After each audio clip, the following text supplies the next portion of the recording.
Chicos, una disculpa, se me cortó el video anterior por falta de memoria en mi teléfono, pero les estaba comentando acerca de la manera en que se van a distribuir los bienes y servicios entre los miembros de la sociedad para su consumo.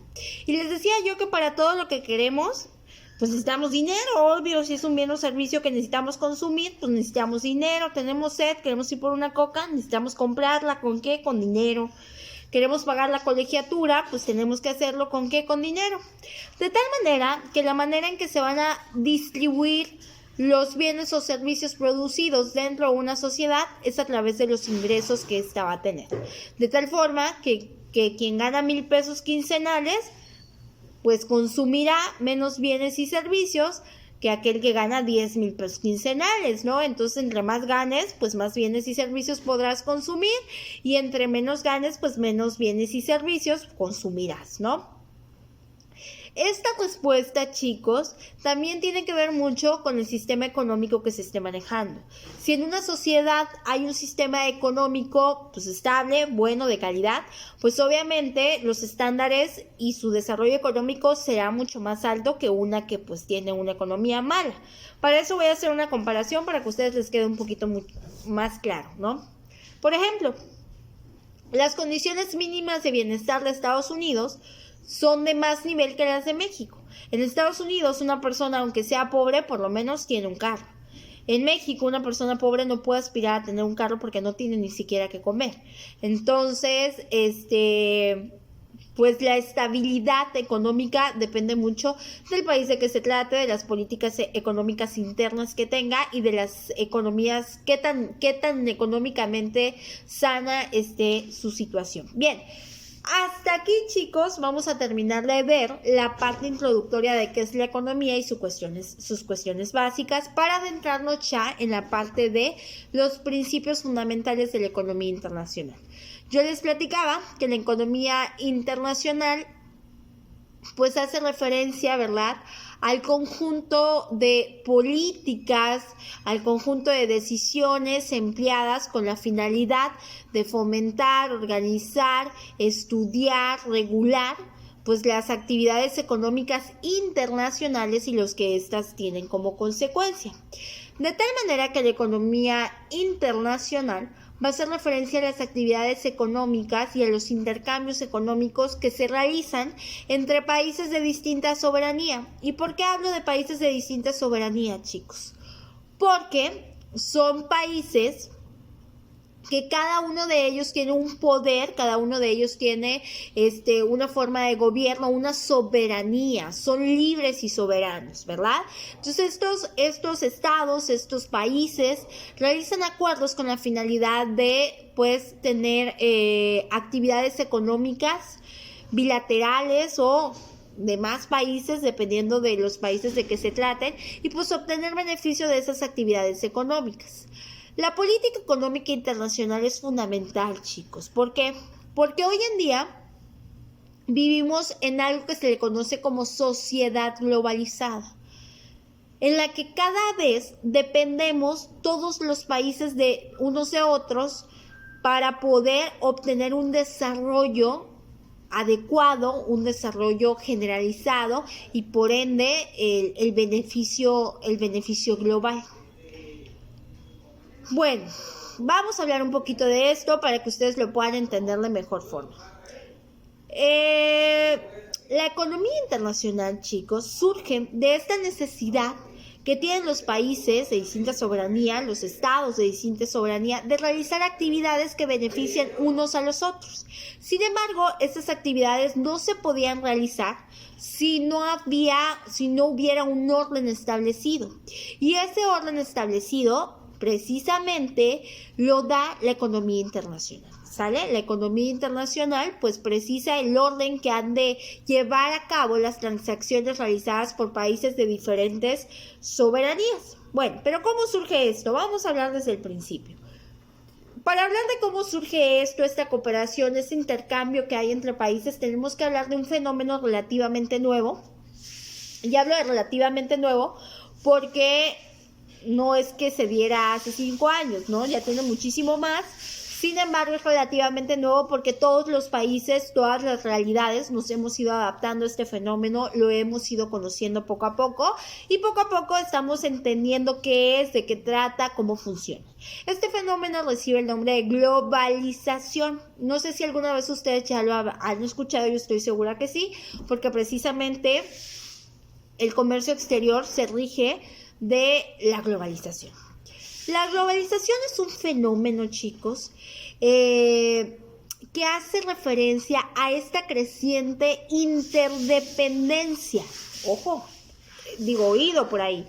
Creciente interdependencia, chicos, y comunicación que hay entre los distintos miembros de la sociedad internacional. Los miembros de la sociedad internacional, pues ya sabemos que son los países.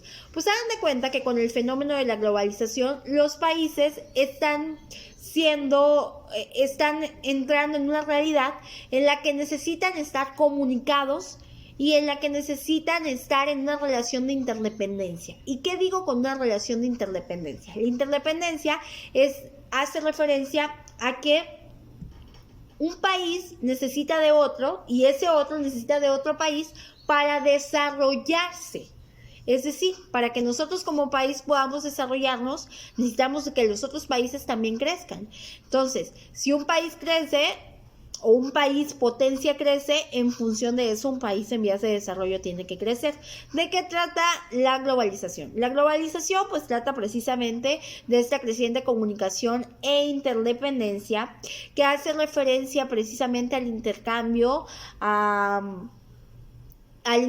tecnológico, económico, político, cultural, social que hay entre países de diversa soberanía en esta relación de interdependencia y de comunicación. Les voy a poner ciertos ejemplos de actividades de globalización para que ustedes tengan más clara de qué va esta idea. Por ejemplo, el hecho de que haya importaciones y exportaciones es clara muestra de la globalización. El hecho de que cada vez adoptemos o conozcamos la cultura de otros países, ya sea por películas, por canciones, por documentales, hace referencia a esta globalización cultural. El hecho de que cada vez más personas visiten otros países, hayan intercambios educativos, hace referencia a este fenómeno de globalización. También en el aspecto social, a que más países realicen acuerdos económicos para el intercambio de mercancías, para el intercambio de acciones, hace referencia a globalización política, globalización económica. Entonces la globalización pues es esta cooperación e intercambio que hay entre todos los países en todos los aspectos políticos, económicos, sociales, culturales. ¿Con qué finalidad? Con la finalidad de que todos podamos desarrollarnos y todos podamos crecer. Muchas veces nos preguntamos por qué cuando baja el dólar también se nos ve afectado el peso. Por ejemplo, ahora en esta pandemia que hubo, pudimos notar que, por ejemplo, el dólar bajó muchísimo y el peso se vino en picada, ¿no? El dólar bajaba y el precio del petróleo bajaba y nosotros decíamos, ¿por qué? ¿Qué tiene que ver lo que pasa en Estados Unidos con México si somos aparte? Y la realidad es que no, chicos. No es que no seamos aparte, claro que sí, tenemos una soberanía distinta, pero la realidad es que dependemos de los países potencia para que nosotros los países en vías de desarrollo nos podamos despegar, podamos desarrollarnos también. ¿Por qué? Porque por esta tendencia marcada de la globalización, hagan de cuenta que el proceso de crecimiento es un proceso globalizado de cooperación entre la sociedad internacional. Y si no hay este proceso de cooperación y si un país potencia se ve afectado, pues obviamente nosotros nos vamos a ver afectados porque dependemos mucha de nuestra economía está basada en las actividades que realizamos con esos países potencia. Ejemplo, en la venta de petróleo que realizamos a esos países potencia, etcétera, etcétera. Bueno, con esta tendencia de la globalización, ahora que ya sabemos qué es la globalización y ya sabemos de qué va este fenómeno, es importante señalar que para normatizar o darle normas a las relaciones económicas internacionales que existen entre los países, se ha hecho pues necesaria un orden, se ha hecho necesario un orden normativo. Este orden normativo los países lo obtienen a través de algo que conocemos como tratados internacionales. Los tratados internacionales son famosísimos sobre todo en el sector económico o en las cuestiones económicas y políticas también de los asuntos internacionales entre países. A través de los tratados internacionales, los países adquieren derechos y deberes recíprocos y además reglamentan las relaciones que estos van a establecer, van a realizar de manera voluntaria. ¿Cómo funciona, chicos? Por ejemplo, les voy a poner un ejemplo clarísimo de cómo funciona, por ejemplo, los tratados internacionales en la vida económica de ciertos países. Nosotros, como país, México, tenemos firmado un tratado internacional importantísimo con Canadá y con Estados Unidos. A ese tratado se le conocía como Telecán anteriormente y hoy se llama TEMEC, en relación a las reformas que sufrió a través del gobierno de Trump, ¿no? Este tratado, el Tratado de Libre Comercio de América del Norte, el TEMEC, es un tratado internacional en materia económica que los países firmaron, que estos países, Canadá, Estados Unidos y México, firmaron con la finalidad de facilitar las relaciones económicas entre estos tres países. ¿Para qué? Para que pudieran obtener mayores ganancias los tres países, para que pudieran facilitar el intercambio de mercancías de cualquier tipo y para propiciar el comercio entre estos tres países. ¿Cómo? A través de la disminución de aranceles. ¿Qué es disminución y cancelación de aranceles? ¿Qué es la disminución y cancelación de aranceles? Pues hace referencia a la disminución y a la cancelación del pago de impuesto por la importación y exportación de cierto tipo de mercancías, propiciando una mayor ganancia para los países y además, pues, el beneficio de tener este flujo económico en mayor medida, ¿no? Bueno, este es un claro ejemplo de tratado internacional en materia económica que ciertos países firmaron con la finalidad de obtener mayores beneficios económicos. Y es un ejemplo claro de un principio fundamental de economía internacional. ¿Por qué? Porque así como este tratado, chicos, los países forman más tratados, ya sea que esté México que no, hay otros países que forman más tratados internacionales con la finalidad de reglamentar pues las actividades económicas que estos tienen o que estos prestan. Entonces, hagan de cuenta que generalmente todas las actividades económicas a nivel internacional se reglamentan a través de los tratados internacionales.